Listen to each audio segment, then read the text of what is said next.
Hey guys, what's going on? I just realized I never really told the story that I wanted to tell about buying the Z and how it all happened and how I came to the conclusion of getting the Z. No Z driving today. It is sitting outside, sitting all pretty. It just got detailed, and I figured it's just easier to tell a story without driving. Plus I'm going to show some screenshots and some stuff in here. So no driving, but story of how I got to buying the Z and when it all started. Also, got a new mic set up, so let me know if it sounds good. If it doesn't sound good, let me know too, and hopefully this is a good new mic setup, but let's get into it. All right, so let's take it back a few years. So probably 3 years ago maybe is when the whole news started, or the rumor cycle started about a Supra. If you've watched any of my previous videos, you know that I was excited for the Supra, and it was something I was definitely contemplating. And probably a couple years ago is when I saw it come out, and I was still perfectly happy with my WRX and had no problems only having that as my only car. So when the rumors came out, like I said, probably about 3 years ago, I was like, cool, this is gonna be good because in a few years I might wanna get rid of the WRX or might want a new car. So this could work out and I'll kind of see how it plays out.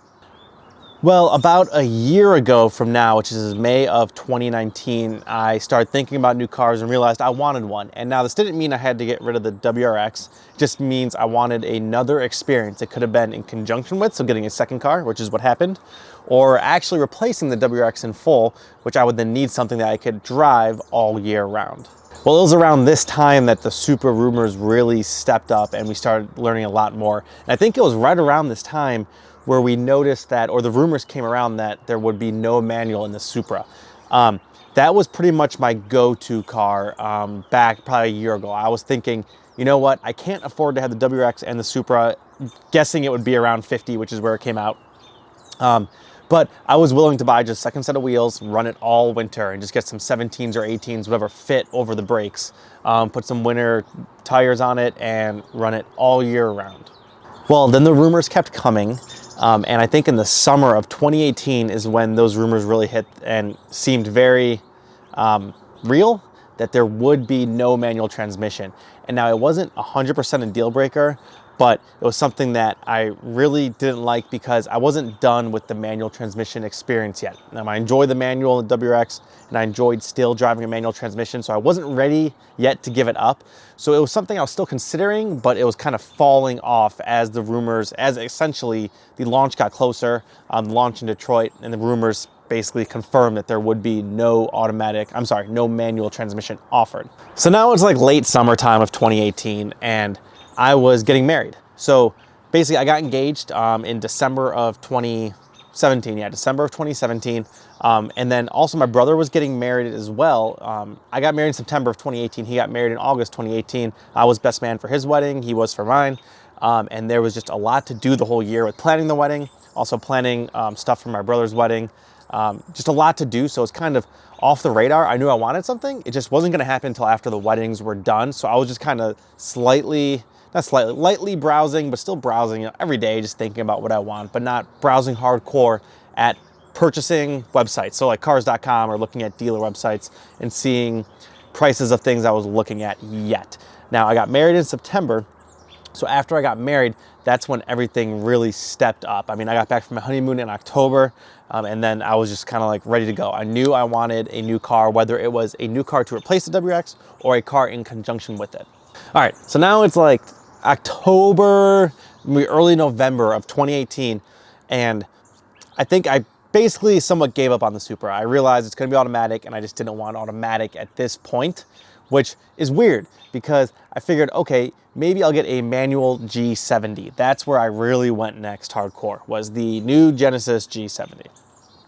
If you don't know much about the G70, it is the Kia Stinger version that Genesis, the new Hyundai brand, was making.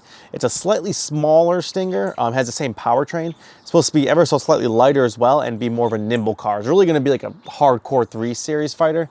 The Stinger's a little more Grand Tour, like cruising, a little, I think it sounded like softer. This one was a lot more precise, and I was thinking about getting maybe the Turbo 4 manual of that.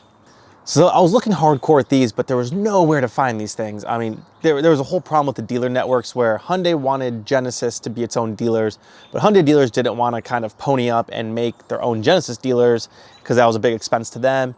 And there's still, I think to this day, it's hard to find these cars because there's not many Genesis dealers around, and there was that whole fight, and you just can't really find them. So that was a big hurdle that I had to essentially jump over, but I just couldn't find stuff. I couldn't find anything to test drive. On top of this, I was looking at reviews of the G70 and I was thinking, okay, what I really want is the Turbo 6. The more I saw reviews, I was like, okay, I don't want the Turbo 4. Problem is, the only manual in the G70 is in the Turbo 4, so I have to get an automatic. And that brings me back to the cycle of saying, I don't want an automatic. So for like a few weeks there, I was really focused on the G70, but that essentially started fading off. All right, so that fades off. Now, where am I? Okay, I realized at this point, I want a manual transmission. And you know what? I don't need a $50,000 manual transmission car at all. Why don't I just keep the WRX as a winter-only car and get some kind of fun manual transmission, rear-wheel drive sports car, something completely different from the WRX, you know, probably getting away from all-wheel drive. It can be turbo, but it doesn't have to be turbo, and getting away from turbo might be cool to have something naturally aspirated, and that is where the Z came in. So I've probably said this before, and I'll say it again. I like unique cars. WRX, not that unique. Z, a little more unique. Z Nismo, very unique, at least in my opinion, because I never see them. I've like never seen a Z Nismo on the road ever.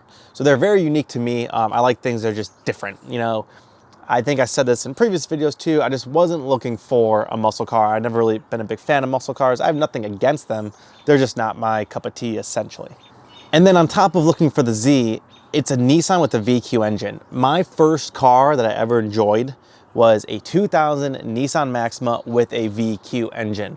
That was my dad's car that he bought brand new in 2000, or maybe it might have been 99, but it was the 2000 model year he bought brand new. And when I was going through college, that car was getting pretty old. It was like 10, 11 years old when I was like midway through college. And I essentially got that as a hand-me-down car, something to drive through college when he bought a new car. And now I drove that car when I was 16 before college, but now I actually had it and I just love this car. He had the SE version, which did have a sport tune suspension. I loved the VQ engine. And on top of that, I grew up during the Fast and Furious age. I loved Skylines. I loved seeing Paul Walker's Skyline and Too Fast, Too Furious. That was an awesome car. So there was that Nissan. Then there was the VQ Nissan that I loved. And then of course, this channel started with a Nissan Sentra SER. Now the SER was not a good car. I owned that for maybe a year or two. I can't remember how long I owned that car, but it was not that good. But it was a Nissan, and I really liked Nissans. I loved that VQ engine. And then when I stumbled upon the Z, I mean, I knew about the Z. I didn't stumble upon it, but when it came into my mind, I realized that is like a great car. It's unique, and it's got the VQ engine, which is kind of the engine I first fell in love with driving when I was younger and when I was 16 years old. So I wasn't fully set on the Z. I was still considering my option. And then this video popped up on my newsfeed, and it is the Straight Pipes reviewing the Nissan 370Z Nismo. I'm sure most of you know the Straight Pipes. I'm sure you've seen their videos. They make fantastic videos, and they're some of my favorite reviewers to watch. But they drove this thing and they absolutely loved it. They both said they absolutely loved it and would love to have one. I think Yuri said he would like pick that over any car he's already reviewed. And if I remember correctly, Jacob said if it came with a straight pipe exhaust or if he got that for free, that would also be a car that he would pick over like any car he drove. They said it was that good and they loved it that much. And at that point, I think that was December, I was pretty much convinced that is the car I want. So I'm looking around and I wanted something very unique, and that's why I wanted the Nismo. So you can get essentially a regular Z, like a sport version with the LSD on it. You can get that for around 20 grand for the low miles I was looking for. I just wanted something that was like under like 40,000 miles, and about 20 grand. Now the Zs were about 10 grand more, but they were low miles and they were pretty new and they were around 30 grand. I mean, there was some in the 29s, even I think a couple maybe in the 28s. They went up to like 31, 32, 33, maybe even 34 on the higher end. But a Z with like 20,000 miles, I mean, you can get it for like right around 30 grand. And a Z Nismo right around 30 grand. And that's where I realized that's actually not a bad deal considering these things launch around $48,000, I believe, right now. Brand new. You can get one 2 years old, which mine's a 17, so about 2 years old. It still has bumper to bumper warranty left on it.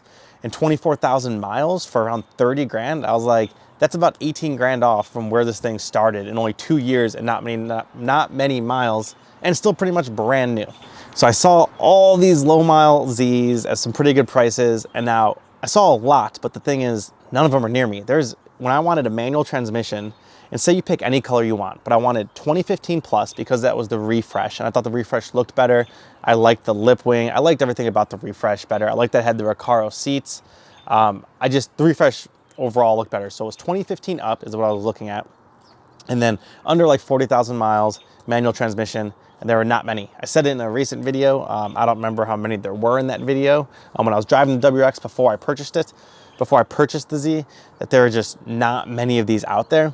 So essentially I was looking all over the US and seeing a way to ship it, and I was talking with essentially dealers all over the US. So what happened is I actually talked with a dealer in Massachusetts who ended up just not really comprehending what I was asking. I asked for a few more pictures and a few things, and I asked if I can get in a call, and they kept emailing me back like, we're interested in your business. It seemed almost like an automated email, but I got many of them saying, we're interested in your business, why don't you stop in and test drive? I kept saying, I'm not in Massachusetts, I want to get in a phone call, discuss getting more pictures and maybe discuss some numbers on it. And they kept emailing with just saying, come on in. So I don't think they knew what the heck they were talking about, so I said, forget it. Next is I was going to drive up, and that one was black. The one in Massachusetts was black. I was going to look at a red one in Chicago that was like a great deal. And I think the week before I drove up to get it, it sold. So that one was off the table. Then there was CarMax, which I didn't have the best experience with. There was one in Baltimore. I set up like a call with CarMax of Cincinnati, which is where I live. And I said, I want some more pictures of a few things, and it had wheels that looked plasti dipped. I think I have a picture right here. So I asked for more pictures, and they sent a couple pictures of the wheels, which is what I wanted. And I said, something's wrong. I said, there's silver around the outline of the wheel on the normal stock Nismo wheels. These look plasti dipped. And they assured me they were not, and they were completely 100% stock. And I've never seen wheels like this. And I posted it on Reddit 370Z, and they all said, those are not stock. They are either plasti dipped or powder coated. So essentially I went back to them and said, those are not stock. There's something done to them. And they kept reassuring me they're stock, and they didn't look plasti dip. So I said, it doesn't look like plasti dip. What is it? And they kept saying they're completely stock. And it's CarMax, they won't move on the price. So essentially that all went away because they just wouldn't get me more photos. I asked for more photos. They kind of just ghosted me on that. So now, but let's fast forward a couple weeks from that point. That one was red, but it still wasn't the best of deals, and then the wheels scared me. So I said, all right, forget it. They ghosted me, I'll just forget about that one. And then a black one came up on CarMax from, I believe it was Houston, Texas. Now, and if it wasn't Houston, Texas, it was somewhere else in Texas, but somewhere in Texas. I got on the phone with CarMax. I actually ended up getting with the same guy, and he walked through, like, I guess they do an inspection or they do some stuff where they review it down there, etc. And they said it was all good to go. I think it had 2 new tires on the rear of it too. And after all the talking, I said, I'm pulling the trigger on that one. It was a black one in Texas. He said, okay, and he put in the whatever it is in the system to get it ready to go. Hour later, he calls me back, said someone put it in the system like a half hour before I did. So they got first dibs, and they ended up buying it, and I did not get that one. So all of this that I just stated was over the course of 3 months or so of all these things falling through. And I always wanted red. Red was my first choice. And the ones that fell through, a couple were black, maybe one was red in there. I don't know if one of those was white, but essentially they all fell through. And then this other one popped up in Virginia, and this is the one that I ended up purchasing. It was red, and it was everything I wanted. The only weird thing is the dealer seemed like a little sketchy, kind of like a corner lot dealer. It didn't have much inventory. It just seemed a little weird. But essentially, I worked with them, ended up going pretty much fine. Called them a few times, asked for a few more pictures. Everything turned out good. And they sent over the paperwork, signed that, sent it back, and now I own the Z. So anyways, I hope you enjoyed the story. It might not have been that entertaining, but I figured I would just tell the story of how I bought the Z and how it really started. But I am super happy with the Z. There's a lot more to talk about with the Z. I still need to get it set up against the WRX. I have so many opinions. It's been almost 2 months now since I had the Z. I'll probably do some kind of 2-month update. And it's also been 5 years. In 1 month, it will be 5 years with the WRX. So there'll be a big video coming for that one. There's so much to talk about because I have so many opinions about the Z that I love, but it's changing my opinions of the WRX. So I really need to talk about that.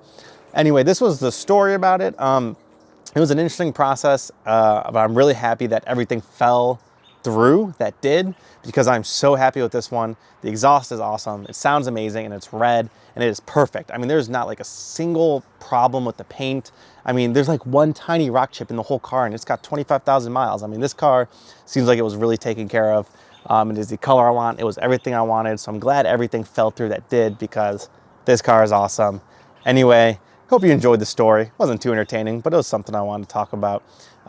More videos to come. The WRX video is coming. It will come in June, because that is the 5-year mark. I purchased it actually like this week probably. I purchased it in May 5 years ago, and then it took like a month to get the car because the car came out in the summer of 2014. So it's kind of like one of the first ones that they got to the dealer. I think it was the second one they got to the dealer, and that was the one that I got. But anyway, I'm just rambling like always. I hope you enjoyed the video. I hope you enjoyed the story. Stay tuned, more to come. And let me know if the audio sounded decent. Hopefully it sounded pretty good, because I really like the setup. So I'll be using this more often. Anyway, thanks for watching. See you in the next video.